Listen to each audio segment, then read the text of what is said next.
வணக்கம். இது நியூஸ் பஸ்டின் மதிய நேர பிரதான செய்திகள். விரிவான செய்திகளுக்கு செல்லும் முன்னர் முதலில் இன்றைய தலைப்புச் செய்திகள். இலங்கைக்கு விஜயம் செய்யவுள்ள இந்திய நாடாளுமன்ற பிரதிநிதிகள் குழுவில் இருந்து தமது உறுப்பினரை விலக்கிக் கொள்ள அனைத்திந்திய திராவிட முன்னேற்றக் கழகம் தீர்மானம்.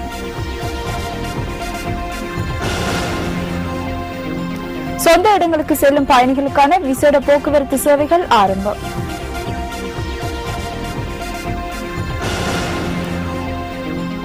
நில்வலா கங்கையில் மனிதர்களை இரையாக்கிக் கொள்ளும் முதலைகளை அகற்றும் நடவடிக்கையின் மற்றொரு கட்டம் ஆரம்பம். இனி விரிவான செய்திகள். இலங்கை விஜயத்தில் ஈடுபடவுள்ள இந்திய நாடாளுமன்ற பிரதிநிதிகள் குழுவில் இருந்து தமது உறுப்பினர்களை விலக்கிக் கொள்ள அனைத்திந்திய திராவிட முன்னேற்றக் கழகம் தீர்மானித்துள்ளதாக இந்திய ஊடகங்கள் செய்தி வெளியிட்டுள்ளன. இது ஒரு கண்துடைப்பு மாத்திரமே என்று அனைத்திந்திய திராவிட முன்னேற்றக் கழகத்தின் பொதுச் செயலாளரும் தமிழக முதல்வருமான செல்வி ஜெயலலிதா ஜெயராம் கூறியுள்ளார். 15 பேர் அடங்கிய இந்திய நாடாளுமன்ற பிரதிநிதிகள் குழு எதிர்வரும் 16ஆம் தேதி இலங்கைக்கு விஜயம் செய்யவுள்ளனர்.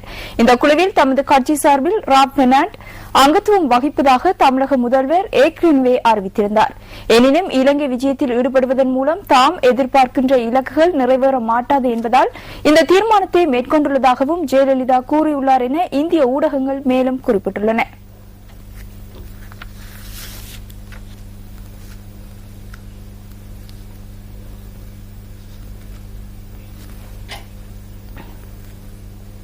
சித்திரை புத்தாண்டை முன்னிட்டு தத்தமது சொந்த இடங்களுக்கு திரும்பும் பயணிகளுக்கான விசேட போக்குவரத்து சேவைகள் இன்றைய தினமும் நடைமுறைப்படுத்தப்பட்டுள்ளன.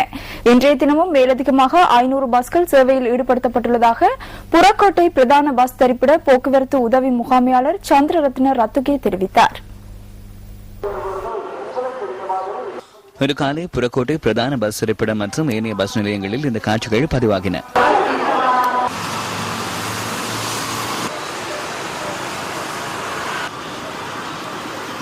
මෙවර සිංහල අලුත් අවුරුදු උත්සවය වෙනුවෙන් අපි පස්සේ ඉඳලා අපේ මාස පස්සේ சித்திரை புத்தாண்டை முன்னிட்டு ஏப்ரல் 5ஆம் தேதி முதல் 15ஆம் தேதி வரை பயணிகளுக்கு தேவையான அனைத்து வசதிகளையும் மேற்கொண்டுள்ளோம். 15ஆம் தேதிக்கு பின்னரும் சொந்த இடங்களில் இருந்து வருகை தரும் பயணிகளுக்கான பஸ் சேவைகள் முன்னெடுக்கப்பட்டுள்ளன. அதுக்கான அனைத்து வசதிகளும் மேற்கொள்ளப்பட்டுள்ளன. நாளொன்றுக்கு 500 பஸ்கள் தற்போது சேவையில் ஈடுபடுத்தப்பட்டுள்ளன. மேலதிகமாக 2000 பஸ்கள் சேவையில் ஈடுபடுத்தப்பட்டுள்ளன. දැන් මේ වෙන විට අපි දිනකට බස් 500ක් පමණ යොදලා තිනවා. ගමත් 2000ක් විතර වගේ මේ වෙනකොට අමතර බස් අපි යොදලා තියෙනවා. இதேவேளை இன்று காலை கொழும்பு புறக்கோட்டை பகுதிக்கு சொந்த எமது செய்தியாளர் வழமை போல பஸ் போக்குவரத்து சேவைகள் இடம்பெறுவதாக தெரிவித்தார். கொழும்பில் இன்று முற்பகல் பெய்த அதிக மழை காரணமாக கிராண்ட் பாஸ் மாவட்ட பிரதேசம் வெள்ள நீரில் மூழ்கியுள்ளது. இதேவேளை இன்று காலை 8:30க்கு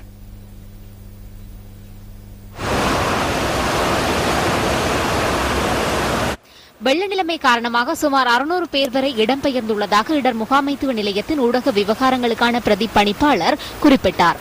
அந்த பிரதேசத்தின் கால்வாய் ஒன்று தடைப்பட்டதால் வெள்ள நீர் வழிந்தோட முடியாத நிலை ஏற்பட்டுள்ளதாக அவர் தெரிவித்தார். இது தொடர்பாக பிரதேச செயலாளர் மற்றும் மாவட்ட இடர் முகாமைத்துவ இணைப்பதிகாரி ஆகியோருக்கு அறிவிக்கப்பட்டுள்ளதுடன் அந்த பகுதியின் நிலைமை குறித்து ஆராயப்பட்டு வருவதாகவும் அவர் கூறினார்.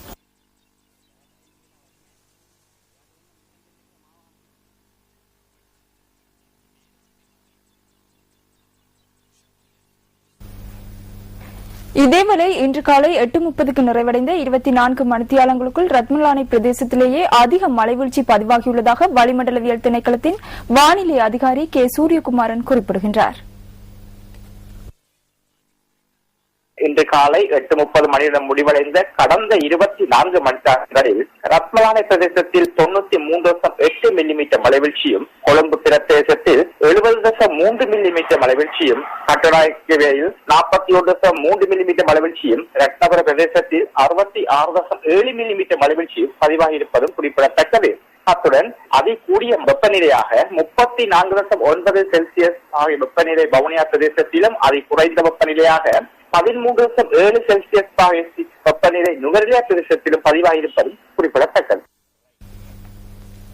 மாத்தறை நில்வலா கங்கையில் மனிதர்களை இரையாக கொள்ளும் முதலைகளை அகற்றும் நடவடிக்கையின் மேலும் ஒரு கட்டம் இன்று குடாத்துவ பிரதேசத்தில் ஆரம்பிக்கப்பட்டது. வனவிலங்குகள் திணைக்களத்தினால் மேற்கொள்ளப்படும் இந்த நடவடிக்கை இன்று காலை 6 மணிக்கு ஆரம்பமானது.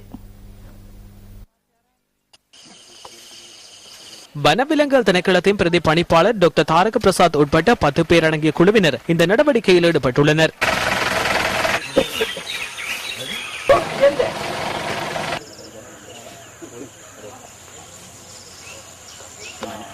முதலைகளை கண்காணித்த பின்னர் இந்த நடவடிக்கையை ஆரம்பித்துள்ளனர்.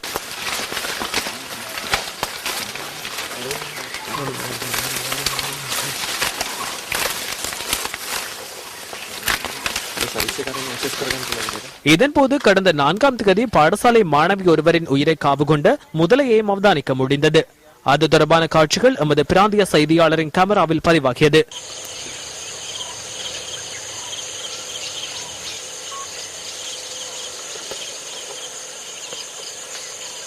பின்னர் அந்த முதலை பிடிப்பதற்கான ஆயத்தங்கள் மேற்கொள்ளப்பட்டன.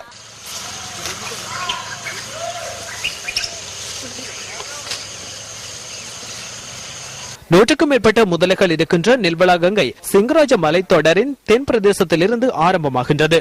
இந்த கங்கை மாத்தறை மாவட்டத்தில் கடலோடு கலக்கின்ற போதும் ஆக்குரச, ஆத்துரலிய, கப்ருபிட்டிய, திககுட ஆகிய பகுதிகளில் இந்த கங்கையில் முதலைகளின் அச்சுறுத்தல்கள் அதிகரித்துள்ளன.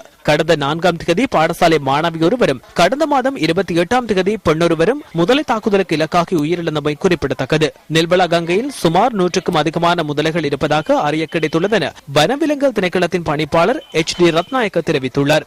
நெல்வளா கங்கையிலிருந்து அகற்றப்படும் முதலைகளை மாத்தறை கிருளகலை பிரதேசத்தில் விடப்பட உள்ளதாக முதலைகள் பராமரிப்பு நிலையம் நடவடிக்கை எடுத்துள்ளதாக அவர் தெரிவித்துள்ளார்.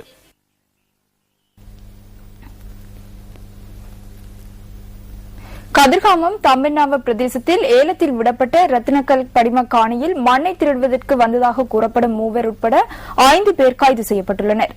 பிரதேச மக்கள் வழங்கிய தகவலுக்கு அமையவே இவர்கள் கைது செய்யப்பட்டதாக போலீசார் தெரிவித்தனர்.